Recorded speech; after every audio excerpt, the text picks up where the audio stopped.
ವರದಿ ಮದನ್ ಕುಮಾರ್. ಕನ್ನಡ ಚಿತ್ರರಂಗದ ಮೇರು ನಿರ್ದೇಶಕ ಪುಟ್ಟಣ್ಣ ಕಣಗಲ್ ಸಿನಿಮಾ ಎಂಬುದು ಬದುಕಿನ ಕನ್ನಡಿ ಎಂದು ತೋರಿದ ಮಾಂತ್ರಿಕ.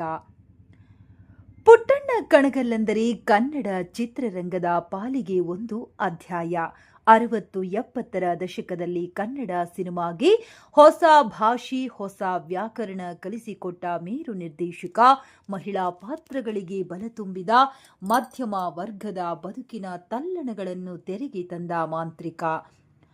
ಹುಟ್ಟಿದ್ದು 1933ರ ಡಿಸೆಂಬರ್ 1ರಂದು ಮೈಸೂರು ಜಿಲ್ಲೆ ಪಿರಿಯಾಪಟ್ಟಣ ತಾಲೂಕಿನ ಕಣಗಲ್ ಗ್ರಾಮದಲ್ಲಿ.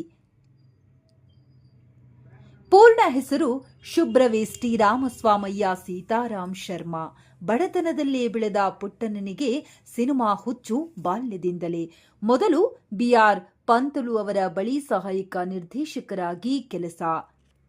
1964ರಲ್ಲಿ ಸ್ಕೂಲ್ ಮಾಸ್ಟರ್ ಚಿತ್ರದ ಮೂಲಕ ಸ್ವತಂತ್ರ ನಿರ್ದೇಶಕರಾದರು. ಆದರೆ ಅವರನ್ನ ಗುರುತಿಸಿದ್ದು 1967ರ ಬೆಳ್ಳಿ ಮೋಡ.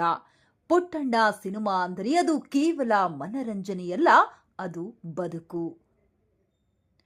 ಪುಟ್ಟಣ್ಣ ಒಂದು ಚಲಿಸುವ ಸಿನಿಮಾ ಸಂಸ್ಥೆ ಇದ್ದಂತೆ. ಅವರು ಪರಿಚಯಿಸಿದ ನಟ ನಟಿಯರ ಪಟ್ಟಿ ದೊಡ್ಡದು. ವಿಷ್ಣುವರ್ಧನ್, ಅಂಬರೀಶ್, ಶ್ರೀನಾಥ್, ಚಂದ್ರಶೇಖರ್, ಪದ್ಮಾ ವಾಸಂತಿ, ಶುಭಾ, ಛಾಯಾಗ್ರಾಹಕ DV ರಾಜರಾಮ್, ಸಂಕಲನಕಾರ SPS ಕೃಷ್ಣ ಅವರನ್ನು ಬೆಳಕಿಗೆ ತಂದರು. ಅತಿಯಾದ ಕೆಲಸ. ಮಾಸಣದ ಹೂವು ಚಿತ್ರ ಮಾಡುತ್ತಿರುವಾಗಲೇ 1985ರ ಜೂನ್ 5ರಂದು ಕೇವಲ 51ನೇ ವಯಸ್ಸಿಗೆ ಬೆಂಗಳೂರಿನಲ್ಲಿ ಕೊನೆಯುಸಿರೆಳೆದರು.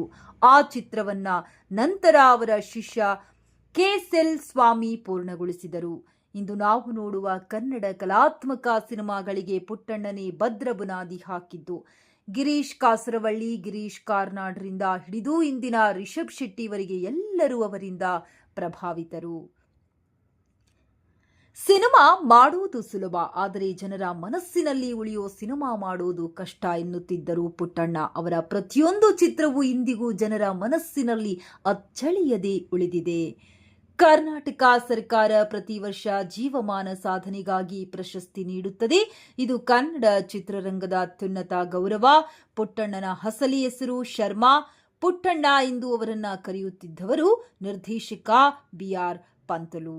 ನಾಗರಹಾವು ಚಿತ್ರದಲ್ಲಿ ಮೊದಲು ರಾಜ್ಕುಮಾರ್ ನಟಿಸಬೇಕಿತ್ತು. ಡೇಟ್ ಸಿಗದ ಕಾರಣ ಹೊಸಬ ವಿಷ್ಣುವರ್ಧನನಿಗೆ ಅವಕಾಶ ಸಿಕ್ಕಿತು. ನನಗೆ ರಾಷ್ಟ್ರ ಪ್ರಶಸ್ತಿ ಸಿಗಲೇ ಇಲ್ಲ, ಆದರೆ ಅವರ 3 ನಟಿಯರಿಗೆ ಸಿಕ್ಕಿದೆ. ನಿರಂತರ ಸುದ್ದಿಗಾಗಿ ವೀಕ್ಷಿಸಿ G ನ್ಯೂಸ್.